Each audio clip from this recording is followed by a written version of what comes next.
Welcome to episode number 46 of Life Without Cravings. Today I want to address a topic that comes up every now and then. It's not every week, but it keeps coming back. So people reach out to me and they ask me if it's a good idea to go on a fast to get rid of their cravings. And the answer to that is not really straightforward in my opinion, because it depends. It depends on a lot of things.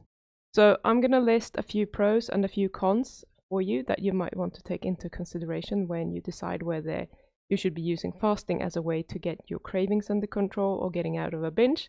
And then I will share a few tips with you of how to use the fasting as a tool to do this in the most efficient way and in a safe way.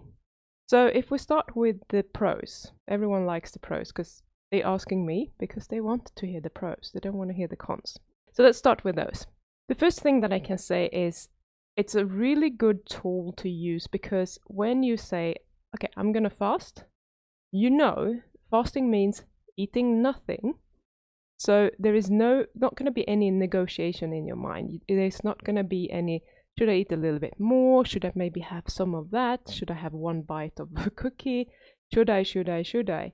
And then having that conversation in your mind about whether you should or shouldn't. Now it's just like I'm not eating until at this time that I've decided I'm going to fast for 24 hours or whatever it might be. And nothing is crossing my lips other than water or whatever you decide. So there's never going to be any argument about it. And that makes it so easy for people to just stop doing it. They might still have cravings, but there will be cravings and there will be real hunger. And when we have both, what usually happens is that the hunger kind of takes over after a while and we want the food rather than the cake. And then we start craving things like protein and maybe fats, but mainly protein.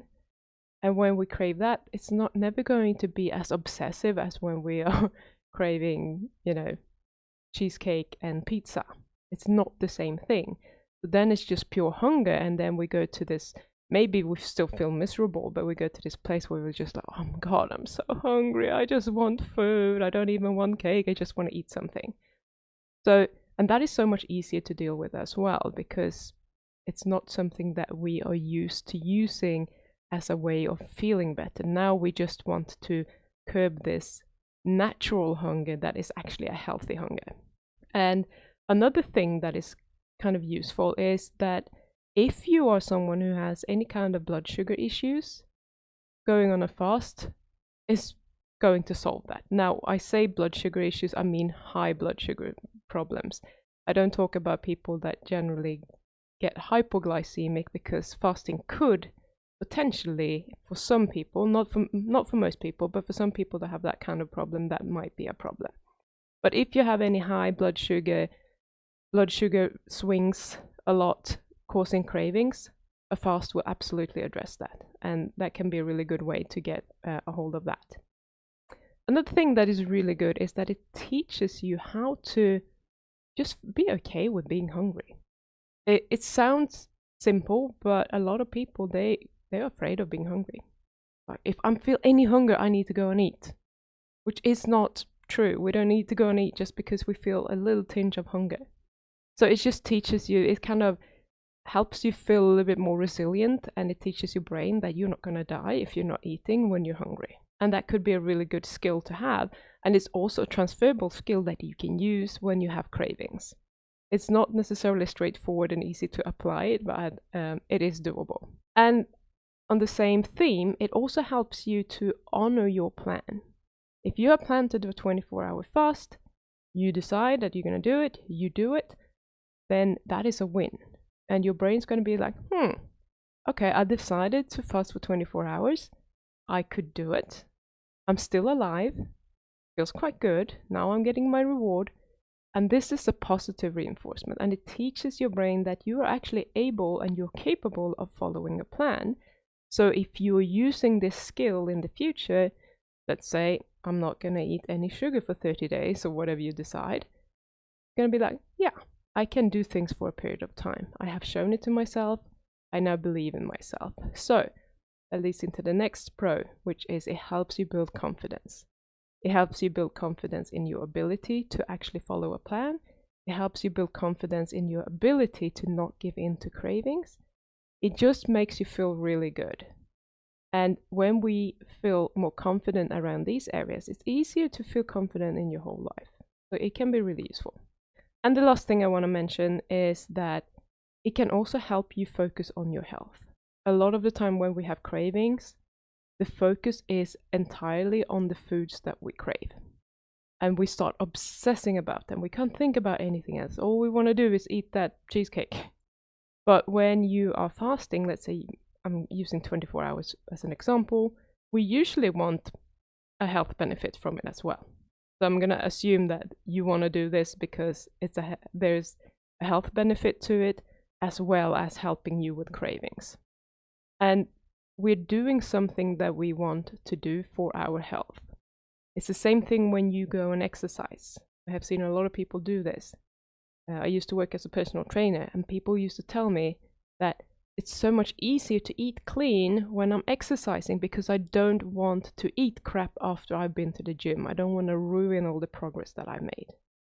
And it's the same kind of thinking that you can get from fasting. If you feel like this is time that I'm investing in my health, then would you go and eat donuts and pizza right after and just ruin everything?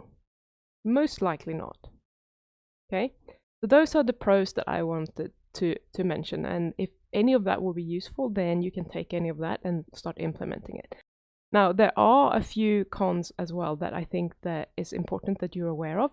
And the first one I want to say is it can be dangerous as an everyday tactic. And let me explain what I mean with dangerous. I'm not saying that you're going to die if you fast every day, etc. But it can damage your metabolic health, right? And I've seen this so many times. When I used to help people like do consultancies, the most common reason that people sought me out as a nutritionist was because they wanted to lose weight. And I don't think I had many people coming to me saying, hey, I'm just eating too much and I can't lose weight. They've tried everything. Most often people were either on OMAD or they were eating twice a day and they did 3-day fasts every week. There was a lot of fasting, intermittent fasting, longer fasting, and they have been doing that for a period of time, usually at least, closer to a year or whatever. And they didn't lose any weight. I can't eat less. I'm eating like 800 calories. I'm not losing weight. And I'm eating once a day. And I'm still not losing weight. And this worked so well for me before, but I still have 15 kilos to go and I can't lose anything. And what I used to tell them is, you have to eat 3 times as much for a while. Get your metabolism up and running again. Because what happens is that you go into starvation mode. Your body sees it as, well, there isn't a lot of food going around. We only eat once a day and there is only 800 calories or whatever. And that's what it is. So we're going to adjust. It's a survival tactic. And the longer you do that, the more, I don't want to say permanent damage because I don't believe that it's permanent, but the harder it's going to be to correct it. If you've been doing this for years, yeah, that's not good. I do not like using this as a forced tactic every day because I do not think that that is the best way of treating your body. And if you are someone who's very prone to go to the extreme, like when you do something, you do it 100% until you fail, then you do it the opposite to 100%. This can lead to disordered eating. And I don't think that this applies to everyone. It definitely doesn't apply to me, but it applies to some people. Or if you already have some sort of disordered eating, it can lead to a worsening of that disordered eating because now you have another tool, another thing that you can do to kind of cultivate this kind of thinking that you're in. Because fasting it is black and white. Either you eat or you don't eat, unless you start dabbling with, I'm going to fat fast or whatever. Is that truly a fast? I mean, I think it's a term, but it's not really what we're talking about here. So if you're someone who is like, it's really easy for you to fast and you can just keep going because once you set your mind to it, it's fine. Sometimes what happens is like, especially if you're aware that you have or have had some sort of eating disorder in the past, this can be a trigger, and then I don't recommend that you're using it. It can also go the other way. So it can rebound into a binge. And that usually comes from this continuous deprivation. When we're thinking like, yeah, I'm going to eat once a day, and I have a 4-hour eating window or whatever, and then I can eat whatever I want. And that works in the beginning, but then your body is going to pick up on that and sense how little you're actually eating. And it's going to be like, well, hang on now. Why are we only getting nutrition once a day? So when you start eating, your brain is gonna go to the place where it's gonna start justifying binging behaviors, because we need to get as much energy in as possible in the eating window. So that can really easily go on to, oh well, I'm only eating once a day anyway, so I'm gonna eat my steak and I'm gonna eat all the nutritious foods, and then I'm gonna have the cake and that, and it doesn't matter because I'm going back on a fast again, right? So that is the diet mentality, which was the next thing I wanted to bring up.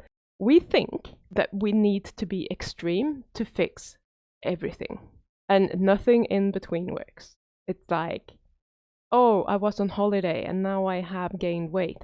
Yeah, I'll fix it. I'll just go on a 5-day fast and then everything will be good again. Or I was on a binge, so now I need to go on a fast to make up for that. So we just keep doing all of these things to fix the problem that we don't like to have. And we think that they're going to balance out somehow. But in reality, we're doing absolutely nothing to fix the problem. We're just getting rid of the evidence of it. If I don't gain weight, I can ignore the problem that is underneath all of it, right? So if that's how you're using it to just fix and then fall off and then fix and fall off and fix, that's not a healthy behavior. That you need to do something about your thinking and how you're addressing it, because this is going to continue forever. And I'm pretty sure that this behavior doesn't make you feel good. It can also it prevents you from addressing the root cause, because it's a band-aid. It's really easy to use, but you only get like temporary relief, and we might even get addicted to using fasting as a strategy. Some people, when they came to me and say, oh, I can't lose weight, and I'm telling them, well, you have to eat more, talk about panic. No one has been like, oh yes, I really want to eat more. Like, no, I can't do that. If I eat more, I'm going to balloon and I'm going to gain even more weight. I can tell you one thing, I didn't have a single client that happened for. Why? Because when you eat more, your metabolism goes up and you start losing weight, because now you burn more. So it's very easy to get stuck in it and think that you need to fast to be able to maintain the few results that you already have gotten, like the wins. But in reality, it's the wrong tactic to use as a permanent solution, right? And then last thing, fasting is hard. Not everyone thinks that fasting is hard, but for most people, it's hard. So now you have two obstacles. First, let's say you are in a binge, you want to stop, and you're like, the only way that I can stop doing this is by fasting. So first you need to make the decision to want to stop the binge, and then you need to make a second decision that you're willing to start fasting. And you know that you're going to have a lot of cravings, you're going to get hunger pangs, it's going to feel awful, because when we eat in a lot of carbs, we get really hungry. So it's mentally really, really tough to go into a fast straight from a binge. So you have two obstacles to overcome, rather than just deciding that I'm going to stop the binge and I'm going to eat healthy. So if this is the case, what I recommend instead is that, yeah, okay, if you are someone who binges on carbs, but not binging on meat, etc., go in and just allow yourself to eat as much low-carb foods you want for 2-3 days. That usually gets you past that hurdle. And I think that's a better tactic if that's you. So in general, it just really depends on who you are, what your nutritional status is, because that will affect how you are reacting to it as well. And then how you choose to use the fasting as a tool, like why you're using it, how you're using it, how often you're using it, and especially how you react when you're using it. So it's like a judgment call. You have to see like what are the pros and cons for you personally. And I think if there are pretty much any of the cons, I think you need to address that and change something in how you approach it, because you only want the pros. I have 3 tips for you to help you use fasting as a tool to control your cravings, if we want to call it control, as safely as possible. So the first one is, if you do it and you feel like it's actually helpful, it's helping you to get out of a binge and stop craving stuff for a while, use it to come out of a binge when it feels like it's really, really hard to get back on track without using the fast.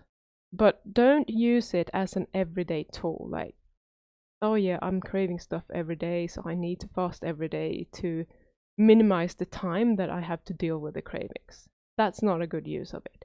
Use it as a tool when you really need it, when it's something that is really hard to get out of. I like using it that way. And the second one is, use the fast as a learning experience. And this sounds maybe a little bit cliche, but what happens when you're fasting is that you get to practice feeling uncomfortable. And this is a really good skill to have, being able to feel uncomfortable. You get to practice feeling uncomfortable, and you get to practice being in control of your eating behavior and your emotions. Because you want to, not because you need to. Look, I've chosen to fast for whatever reason. I'm in control. I feel uncomfortable, and that's okay. Like, that is a whole learning experience. It's a transferable skill that you can use on your cravings even when you're not fasting. And the third tips that I have for you is, when you break your fast, treat the fast as a diet reset. Right? From this point on, because everything is reset, I'm only going to fuel my body with nourishing foods, with foods that makes me feel good. And any cravings or compulsions to eat, treat them the way that you would if you were fasting. Because you always sugar fasting, for example, or whatever you want to use. I always do this kind of fast. I always fast from processed foods, or whatever it is. Like, that's not up for negotiation. And then, if you feel like, well, I don't really know how to do all this, go sign up for my free course called Food Freedom Foundations. I'm going to teach you how to deal with the cravings. This is a skill that everyone needs. So it's an essential skill that I think human beings need. Sign up for the course, go through the course. It's just a few mini lessons. It's not very long. It's easy to do. It's very straightforward. I've had some really good feedback about it, saying how efficient it is. Because you can't rely on fasting as a tool for a permanent solution. It's never going to work for that. You need to have this foundational skill to deal with the cravings, to know that you can use just fasting as a tool to get back on track, and then you have the skill of actually dealing with cravings as emotions. So fasting, great tool at times, but you also need a solid backup plan to make sure that you are staying on track, if that's what you want. And I'm posting the link in the description, so you can just go and click that link and you will find it there. So that was all I had for you this week. I will see you next week. Bye!